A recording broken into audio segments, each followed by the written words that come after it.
low-carb burger, it's all about the meat. Remember the anti-carb craze? 9 great-tasting low-carb dishes. Well, after a few years of low-carb everything, Vodka zero-carb martini. the pendulum has swung back. Thanks to new research that shows that whole grains can lower the risk of heart disease and some cancer, good carbs or whole grains are back in style. Whole grain health is sweeping America. Literally hundreds of products touting whole grain goodness are popping up on supermarket shelves. Everything from whole grain Chips Ahoy to whole grain goldfish, even whole grain white bread.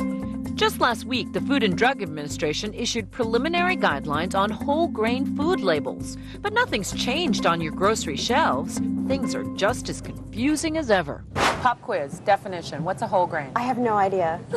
Whole grains never got much attention until the government flipped the food pyramid on its head last year. The USDA has changed the food pyramid, and it recommends more whole grains in your diet. I guess I need to eat more whole grains. Let's be honest. Most of us don't even know what whole grains means. Here are some examples. Whole wheat flour, oatmeal, brown rice. But for a processed food to claim whole grains, it has to include every part of the grain, which is harder to manufacture and harder to keep fresh on the shelves. But experts say watch out. Not every product that appears to have whole grain nutrition is what it's cracked up to be. All the products that say they contain whole grain do, but they contain just widely varying amounts of whole grain, and the overall nutritional profile of these products ranges from, from good to bad to ugly. Dr. David Katz, a nutrition professor at Yale University and an ABC News medical consultant, says one way consumers may get confused is by focusing on healthy-sounding words like oat nut, cracked wheat, or 12 grain. But watch out. Those are usually not whole grain products. We can start right here. We've got a 7 grain and a 12 grain bread. That sounds like a lot of grain. Well, it does, and 7 sounds good, but 12 sounds even better. So how do you know if you're getting whole grains? Dr. Katz showed us his formula for decoding the complicated labels. Because fiber provides much of the health benefits of whole grains, he says a serving should contain at least 2 grams of fiber per 100 calories. But oddly, there's more fiber in that 7 grain bread.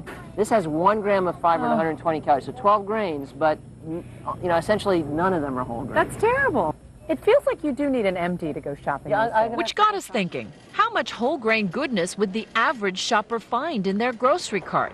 We put 3 smart suburban New York professionals to the test. Your assignment today We gave them a 2020 shopping list with a variety of food categories, like bread, beverages, and crackers. With only 10 minutes to gather the items, we asked them to shop for health in a hurry. While none of our shoppers knew the subject of our story, all 3 came back with plenty of products advertising whole grains. Checking over the carts, Dr. Katz gives his critique. And we've got Nutri-Grain cereal bars. Now that certainly sounds, just the name alone sounds like that's something that should be pretty good for you. Interestingly, in 140 calories, there's less than 1 gram of fiber in this. Okay. And that tells us that whatever grain is in here can't doing be anything. too much whole grain. That's exactly right.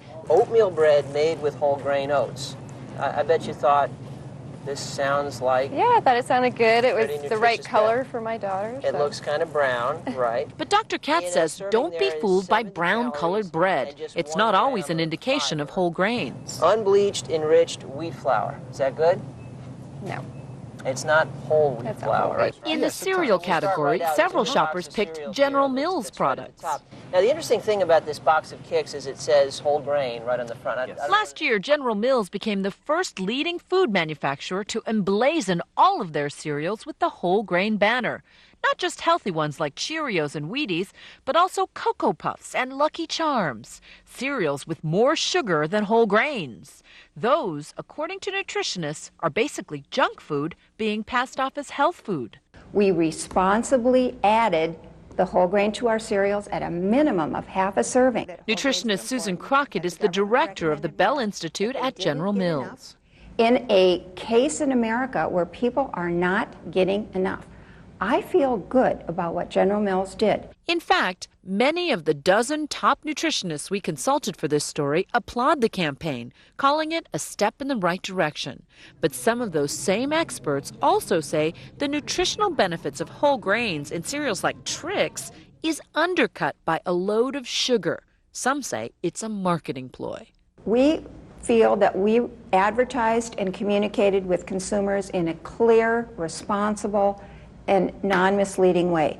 We stepped up to this project with total integrity. I agree with you that the campaign has a lot of integrity in it, but I question the integrity of this huge sign that implies that this is healthy when every nutritionist that we talked to said this is not healthy.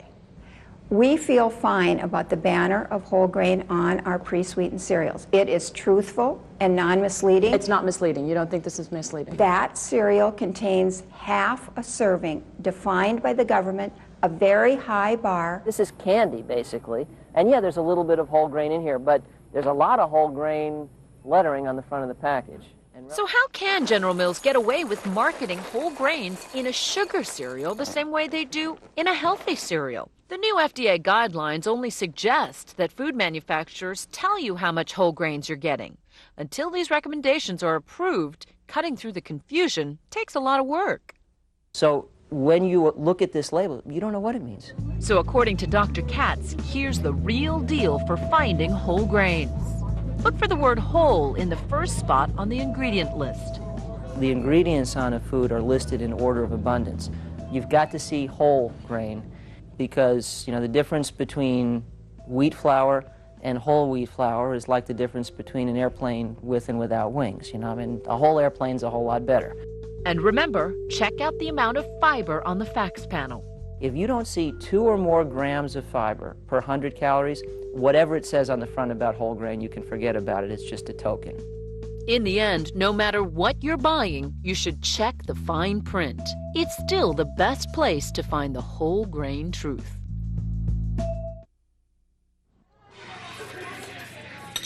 Go to a place that sells coffee and plenty of people will tell you brown sugar is better. It's much healthier. Brown sugar is much, much healthier. Brown sugar seems more natural. Natural is such a good selling point. See how this package has palm trees on it? And this package just has it says natural brown sugar. And it seems even better if it's raw. When I see in the raw, I assume it's less processed than white sugar. The same thing with rice. Good point. Brown rice is less processed and better for you.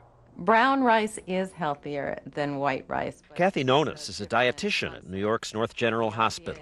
Brown rice has the whole grain, including the germ and the hull, and so it's very high in fiber. Brown rice also has significantly more minerals than white rice. But is that true for brown sugar, too? No. People who are grabbing that brown sugar because they think it's healthier are basically diluting themselves. Sugar begins as sap in these sugarcane plants, which are crushed to release what they call sugar juice.